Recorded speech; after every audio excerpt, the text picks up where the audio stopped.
Okay, so here are the gifts I made my roommates. Put all their names on there with stickers, which I'll show you in a second. I got these jars from Target for $3 each, already painted with the bows.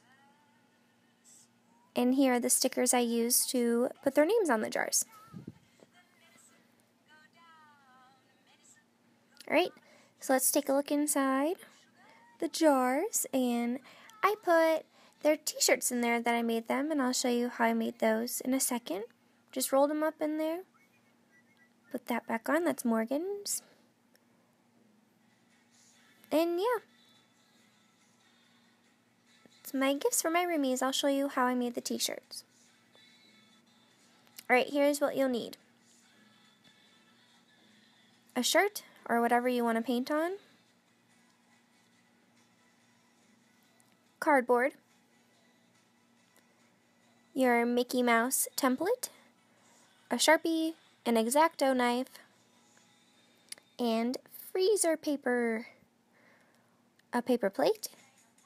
An iron. Whatever color fabric paint you want to use. And sponge brushes. Alright, so the Mickey Mouse template, I literally just typed into Google Mickey Mouse template. This came up. I copy and pasted it onto a Microsoft Word document. And I reformatted the picture to in front of text. I found that was the easiest way to make it the size I wanted. Alright, so I have my template. Get a piece of freezer paper. And there are two sides. There's a waxy side and a non-waxy side. You want the non-waxy side facing up.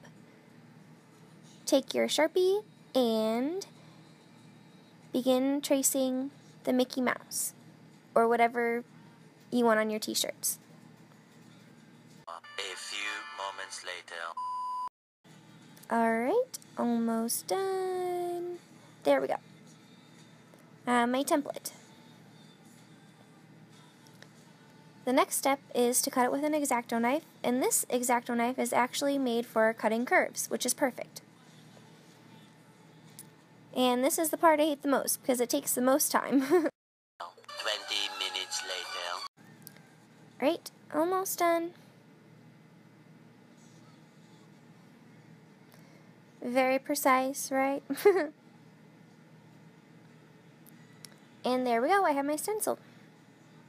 Put the safety cap back on the X-Acto knife. Now, when painting the t-shirts, I found that the wet paint would seep through the shirt, so that's why we're using cardboard. And also, the cardboard would stick to the shirts because of the wet paint. So, I'm putting the wax paper in between.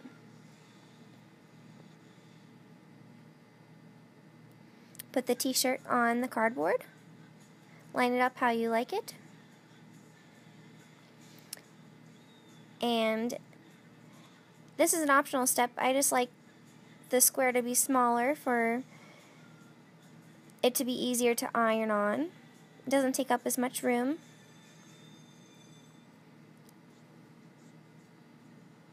A little bit more off the top. Okay, stencil's all done. Now I'm going to take something to make sure I'm lining it up correctly. Now I just turn on the iron, waiting for it to heat up, getting my brushes ready, as well as the fabric paint. And this is a spongy brush I was talking about. And this roommate's color is pink, because it's her favorite color. Put some paint on there. Okay, make sure everything's ready to be ironed.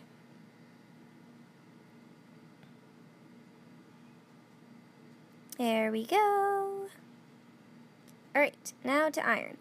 And I just press it first so that the pointy parts of the Mickey Mouse head don't fold up when I brush over the whole thing.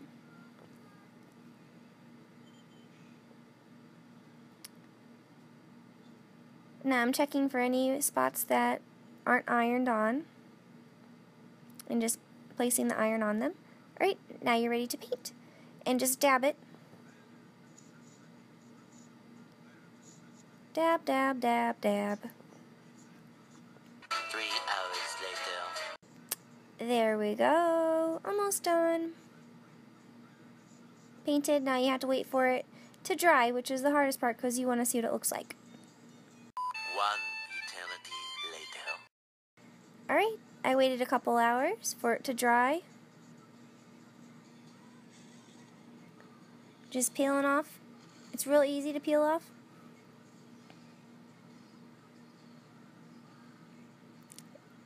And there we go. There's the Mickey Mouse head. Now I'll show you what I mean by the paint seeping through and why it's a good idea to put the wax side of the paper face up. Because it peels right off and there isn't any residue left on the t-shirt. See? Alright, and this is the finished product. To wash it, you just turn it inside out and wash it in cold water. By the time I upload this video, I'll already be in Disney. I didn't want to ruin the surprise for my roommates. If they saw the video, they'd see what they got for gifts, and that wouldn't be fun. If you have any questions or suggestions about what to do in further videos, I'd greatly appreciate them. Email me at lisa.disneycp@gmail.com or comment below. Give me likes and subscribe to my channel. Bye!